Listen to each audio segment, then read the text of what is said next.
تلنگانہ میں جمعے یعنی 24 جولائی 2026 کو تعلیمی ادارے بند رکھنا، NSUI سماعت کئی اسٹوڈنٹ تنظیموں کی appeal. National students union of India NSUI کی تلنگانہ شاخ نے بائیں بازو سے وابستہ کئی اسٹوڈنٹ تنظیموں کے ساتھ مل کر 24 جولائی 2026 کو ریاست تلنگانہ بھر کے تعلیمی ادارے بند رکھنے کی اپیل کی۔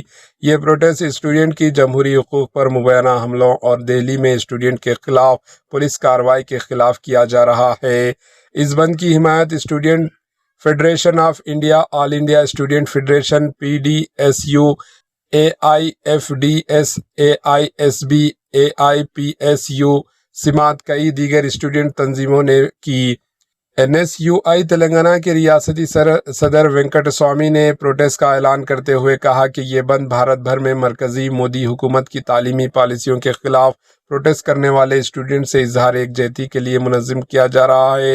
انہوں نے الزام لگایا کہ دہلی میں پروٹیسٹ کے دوران لوک سبھا میں اپوزیشن لیڈر راہل گاندھی کو حراست میں لینا اور اسٹوڈنٹ پر مبینہ لاٹھی چارج کرنا جمہوری اقدار اور پرامن احتجاج کے آئینی حق پر حملہ ہے۔